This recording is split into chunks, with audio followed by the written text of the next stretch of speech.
close friends. They can't get jobs, and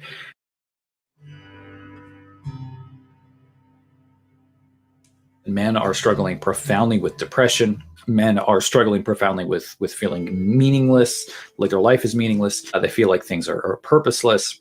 They don't have drive. They don't have direction. They feel like they're not competent compared to their female counterparts who seem to be getting ahead and doing well. Men account for almost 3 of 4 deaths of despair from either an overdose or suicide. This is men. And the 2 words that showed up more than anything else is useless and worthless. Men psychologically need to feel like they are useful. We need to feel like we are doing something for the world. Right? We need to feel like somebody needs us. A lot of grown men especially, don't have close friends. They can't get jobs, and they struggle with education. What are they going to do but get angry? Kids are growing up today totally removed from the practical. Talked to a doctor, and he told me he had trouble training interns to sew up cuts because the interns had never used scissors as a young child. Kids today are totally separated in the world of physical things. They're not getting out and observing stuff out in nature. And this brings up a major issue about skill loss. Almost 1 in 4 boys, 23%, has a developmental disability. A lot of things that are described as disabilities are very much just naturally how a lot of boys are. The kids are playing video games in the basement on an autism diagnosis instead of fixing elevators. Men do tend to be more distracted. Men tend to need to be up and around and active more than women do. The kids are getting screened out of these trades because they've taken the shop classes out of the schools 20 years ago. So they're put at a disadvantage automatically. I had a student in my class that had never used a tape measure to measure anything. And they're totally removed from the world of the practical. There's a relationship here between what goes on with industrial things and what's going on at school. We got to get out of this idea of everybody needs to have a college education. Everybody thinks they got to go to college. They come out of college and they can't find a job. Decline in college enrollment was 7 times greater for male than female students. 7 times. That is a really significant figure. Men are less and less inclined to pursue higher education. The last month, I've had a mechanic come on a plane twice, and both mechanics had gray hair. We need people that can do these things before the power grid and the water systems fall apart. We are paying the price now for taking out those shop classes. Good shop classes cost a lot of money. Now, people are starting to put shop classes back in. And you know what they're finding? They can't find anybody to teach the shop classes. I just heard about a brand new, beautiful welding shop built here in Colorado at a community college, and they can't find somebody to teach it even after they dropped the university requirement. Kids today, there's jobs out there. There's a lot of jobs, but you just can't find somebody to come into the trade.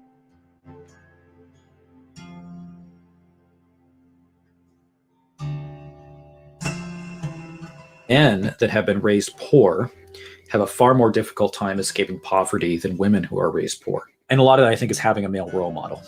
Men need to have a strong male role model because we very much follow role models. There ain't a whole lot of them folks around anymore. Old timers. We need to start listening to them. You'll learn a thing or two. I'm interested in one thing at the age of 75 of helping the students who think differently get into really good careers where they can have satisfying lives.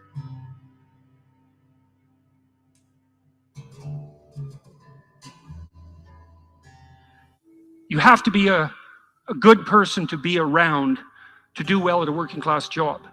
When you build things and you can touch them, that's a whole different feeling of life, basically. The educations in the trades is just as difficult when you come right down to it. I'm not trying to put down people who want to be lawyers and so forth, but these are mostly kids who want to be engineers. If you're an engineer, you can be a great plumber and run a business that you'll do really well financially.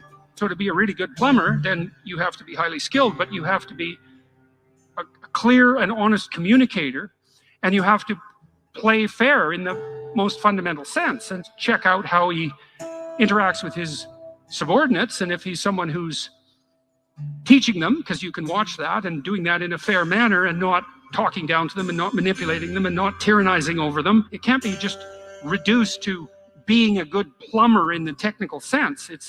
It's being a good person who happens to be a plumber.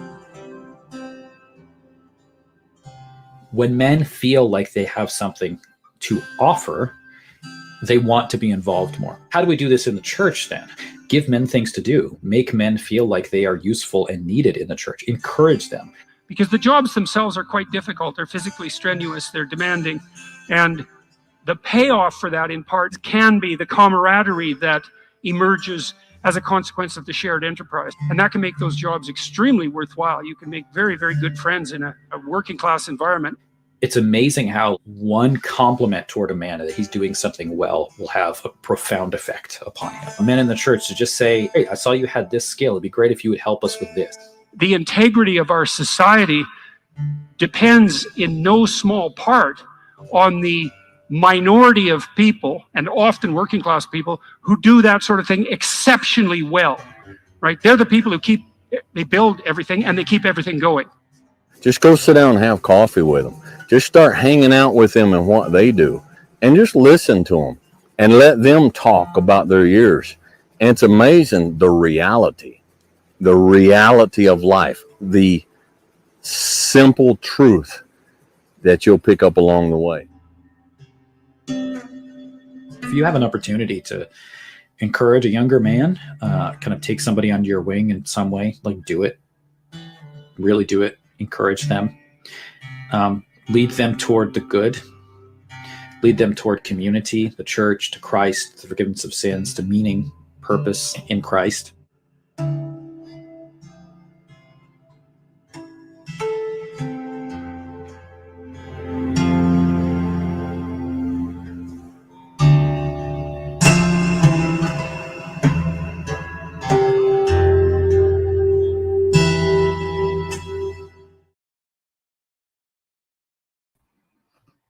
Oh,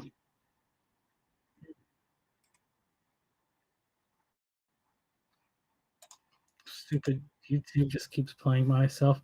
All right, well, thank you for whoever watched that.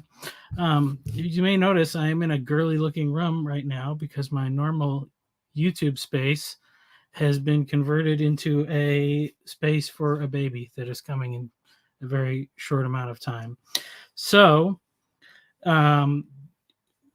I kept putting off looking for the perfect moment and then decided I just needed to get on with it. So if you saw that video, I just made that video live on the Tectonic School YouTube channel, which is the name of the project that I've been working on.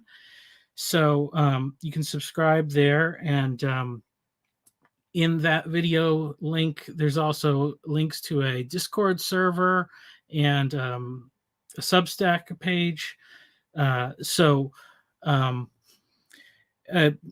feel free to sign up if this is something that's interesting, kind of to hear about. One thing that I really need is people to interview. I see Phlebas is in the chat, and especially because I want to talk to tradespeople and just kind of do some quick interviews, just talking about how it's a meaningful thing for you, how it helps, integrate into your faith life. That's kind of the content that I plan to put out on a regular basis. So I do have some other stuff that I'm going to put out. So if you subscribe, I'll be putting premieres for things in the next few days. And then, just looking for people to come on board and help me figure stuff out. But really just especially want to put the call out there for anybody that wants to talk about that. And there is also already some clips from people on that channel as well. Just some discussions that I've had, and different people around this corner talking about things. So that video is really just kind of a teaser. I'll probably put one tomorrow that kind of gives the nuts and bolts for how this little project's going to work. and I have a few more things already recorded that kind of flesh out the idea more. So anyway, Jacob, you are here, I see. So I don't know if you wanted to come on. No, you just wanted to make me watch you eat your dinner in the background. All right. Well, I'm not really going to stick around too much. I just wanted to get this out there so you can find the link and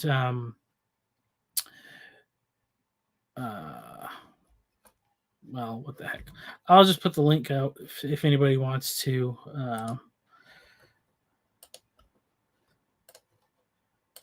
chat for a few minutes, but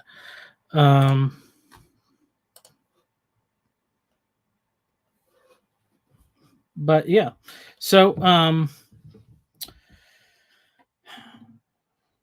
there's you know, I don't like being the self-promotion person so much, but this is kind of a big deal. If anybody's seeing this, and I'm going to probably repost this again on my channel, just to subscribe, because I want people to see it. You know, I can only do so much by myself, so I really do need the community effort to help kind of get this going. And especially if anybody wants to share any of this stuff with like your local pastors, that's kind of really who it's aimed at, or people in your church. You know, I want to find randos who work working class jobs, and you know, usually those people tend to have a pretty interesting story. They may not realize it, but I think that there's a lot of people that want to hear about that kind of stuff. So, yeah. So, I can show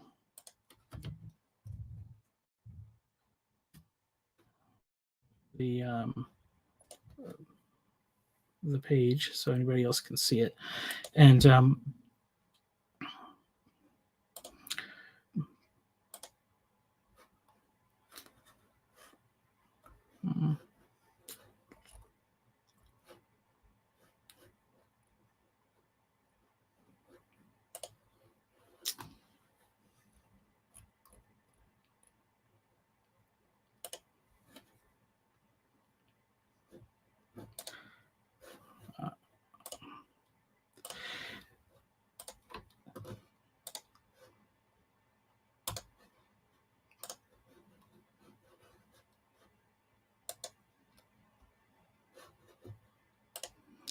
so you can see here on the YouTube page just some other stuff you can check out.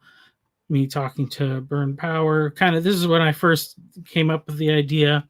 And then Billy is a guy who he heard about the idea and he came on Jacob's channel, and we've been chatting a little bit and going back and forth. And he has some really good stuff to say. So I would recommend watching that video, you know, because this kind of started as an idea of like a trade school, but it could even just be something as simple as like, you know, people getting together and volunteering to help people in their community. You know, like if you're in a local church, there's elderly people that need stuff, need help around their house, help with their yard. Getting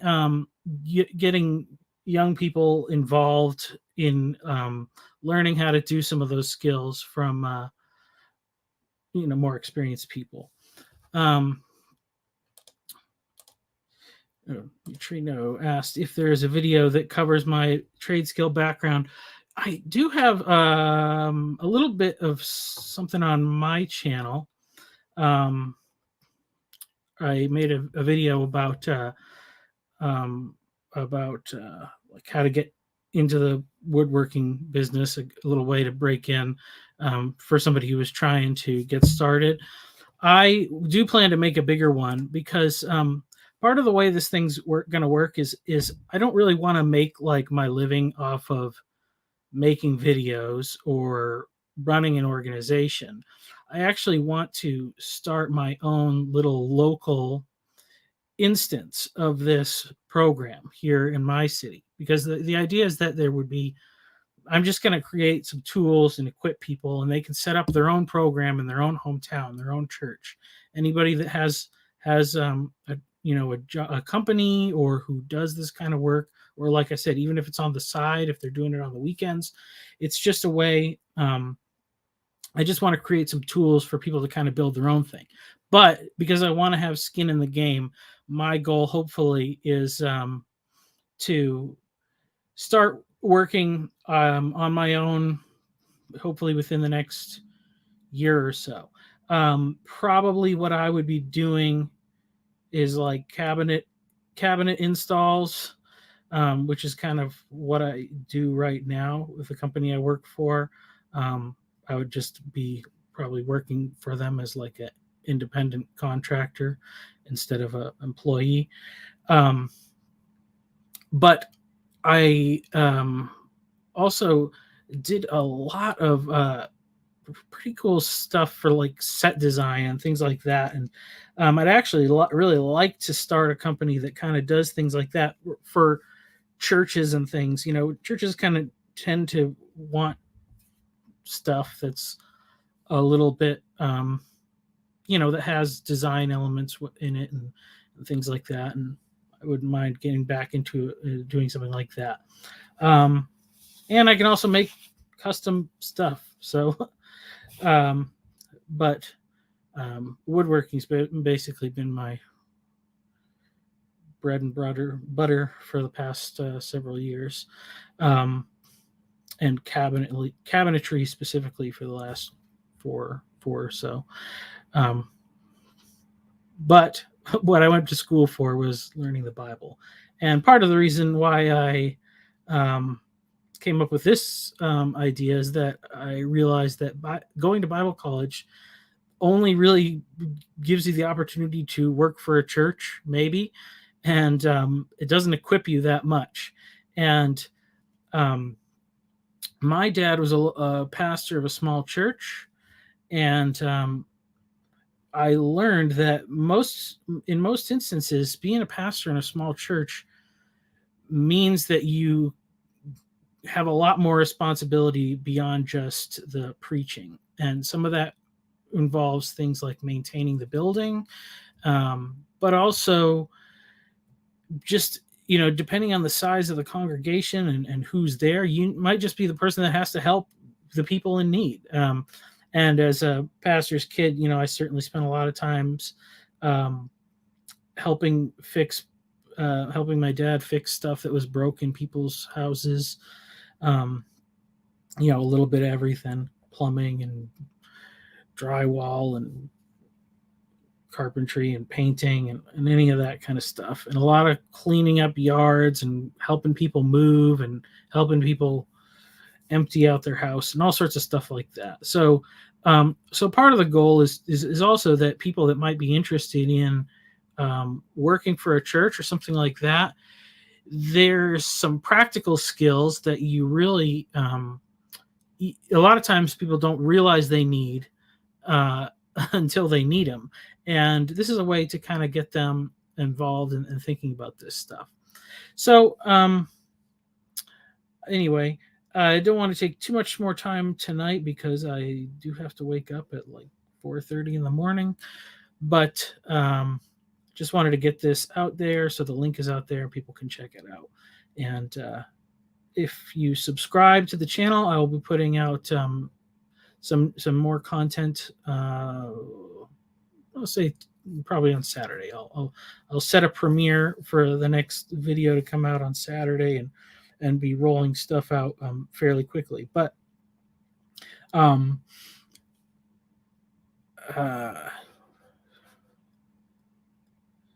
will the Tectonic School renovate Grim Grizz house? Absolutely. I would love to make that a thing that happens. The link should be in the description, I believe, if I did this right in StreamYard. I'll put it in the chat too.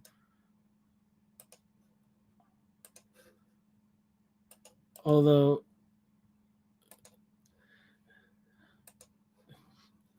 Grimgriz is already subscribed. Some people kind of have been in the background, have gotten a little bit of the preview already. Howdy, Chad. I'm not going to be on for much longer, but if you want to come on, you're more than welcome to.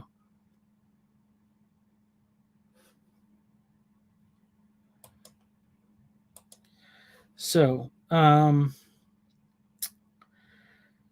yeah. But anyway, I wanted to get this out because in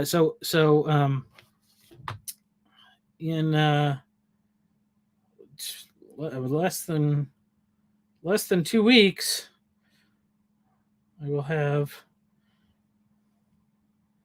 a new member of my household here. So,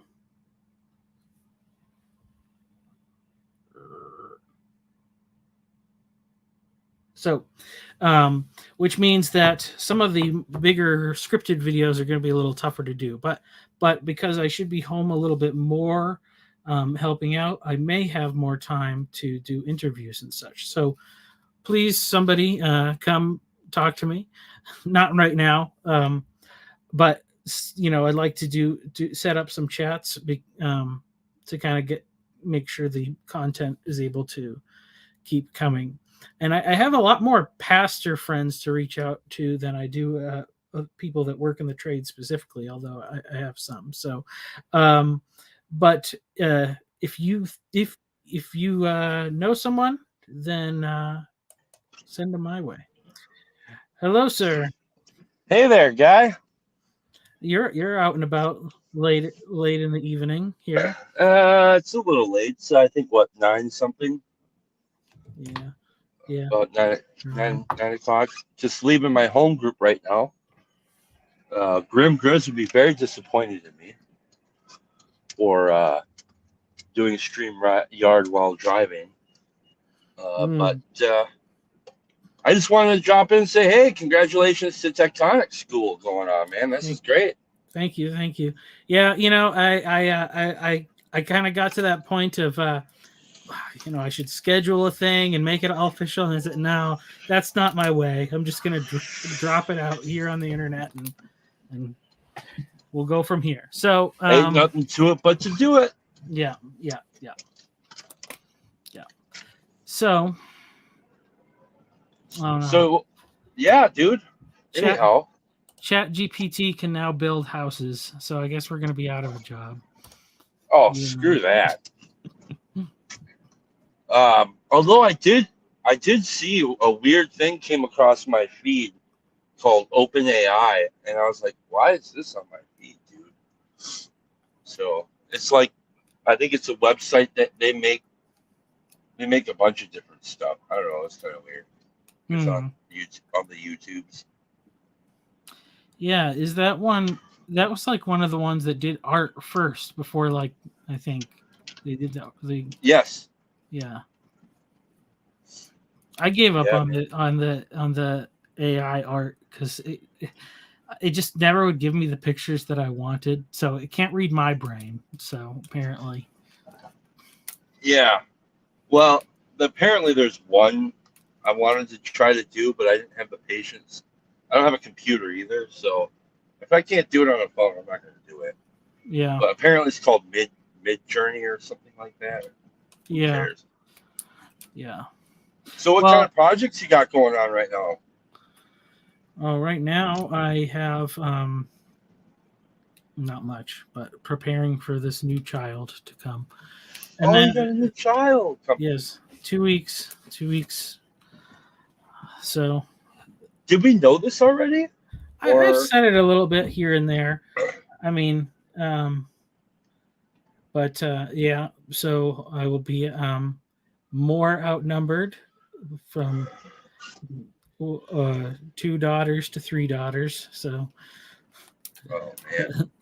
that's good. It's kind of easier now because I'm like, well, because people are like, oh, you're disappointed, like you're disappointed you're not having a boy, and I'm like, well, I don't know. Like now I know how to do girls, like so this is like the same, but like having a boy would be like totally different now. So Yeah. Well, are you guys going to continue to try to multiply? That is, I don't know. It's up more or less up to my wife. She's supposed to have a C-section. Our first baby was an emergency C-section, and then like once you do that, they typically want to keep doing it that way. So that means every time we Yeah. have a kid, she has to have a surgery with like an 8-week recovery, which is kind of not like, that's like, well, that's more that's a bigger ask for me to just be like, let's have another kid, than Well, I mean, you know dude, come on. We live in the patriarchy, and they have to do what we tell them to do anyways, so it's all good. well, I just say, whatever. It's up to the Lord. He's the decider. So Of course. yeah. I'm just being a weirdo. No. What else Well, I is mean, new? well, I think the thing is like I definitely like feel like it's like having kids is crazy. Little kids are a lot of work and all that stuff, but at a certain point, you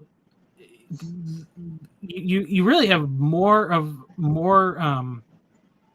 they're kids for less time than they are adults, and so then you have more of a relationship with your kids as adults than you do with them as kids.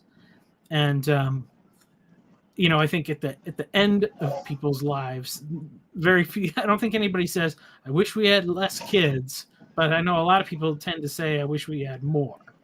Right. So that's kind of the perspective I'm trying. So, Right. but I'm very happy to have 3. At least that way, I feel like we're increasing our overall like number. Like so.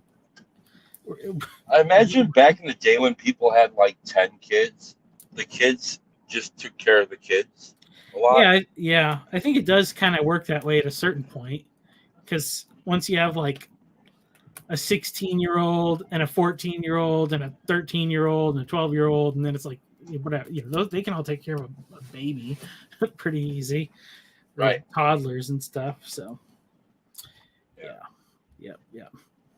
Cool, man. Any projects at work? Any new projects at work? Or that you're working on at home?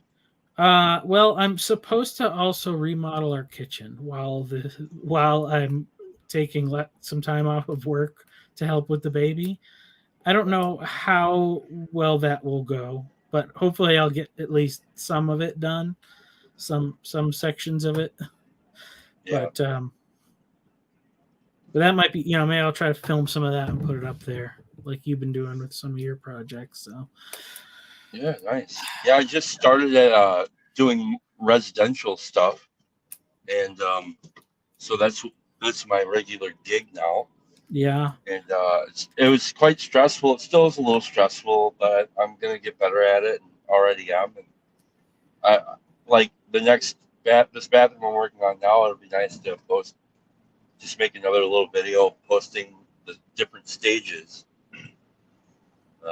Maybe I'll do like a couple of them. Like I'll do a stages short video, and then I'll do a final short video. I like the shorts. Yeah, one of the shorts I made the other day made like 1,400 views in a day. I'm like, what the hell? I didn't even know. Yeah, they definitely because I've only done a few, and yeah, the couple that I've done like have gone crazy like that. So it definitely is. I know I got to do some of that with this new channel, because that's the thing that really they're like YouTube's pushing. So yeah. Well, I thought for sure that PBK's laughing short would be like at least 1,000 views by now, but it doesn't. It's only got like 25. Apparently, YouTube doesn't like Paul Vanderklay. Yeah, I did see it. I saw it. I thought it was good. I do enjoy his laughing. So yeah. So is it new homes you're doing, or? It might be. So far, it isn't. So the company I work for has 3 divisions. They have a construction, or like a construction division, like where they do framing and stuff. carpenters, I guess, a carpenter division, a plumber division, and a tile division, all in one company. And we do a lot of remodels. That's, I guess, the bread and butter. And so, I guess at some point, I mean, we will do new stuff, but there's just a lot of model stuff. So, like, I'm actually making. This was the project that would terrify me going into the trade, which was making shower pans from scratch. You know, having to do the put in the PVC liner, and then waterproofing everything in that way, and then the walls, and then making the mud pan out of dry pack cement. It really nerve-wracked me, because it's like, if you don't do this right, you have to problem have, like, with the water. They have to grade down to the drain, right? That's not the concern as much for me, because that's really simple.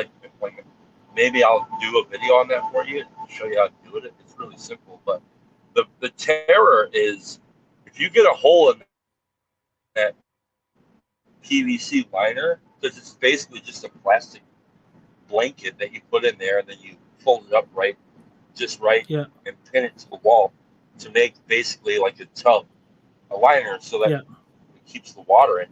If you don't have that thing done right and connected to the drain correctly, I mean, that's what makes me nervous. And so that mixed with neurotic tendencies is just marvelous. I have a few of those. I grab scraps or whatever of that, like, thick blue liner that they use for those, because it's great for, like, putting down on stuff to protect the countertops and stuff, if I'm, like, painting or whatever, painting the cabinets. Sure. So but I'm sure you'd do okay. So doing with that, it's pretty tough material, though, so it's pretty sturdy stuff. Yeah. Honestly, the fears I have, I mean, I think most fears that we have, I would guess, are borderline irrational.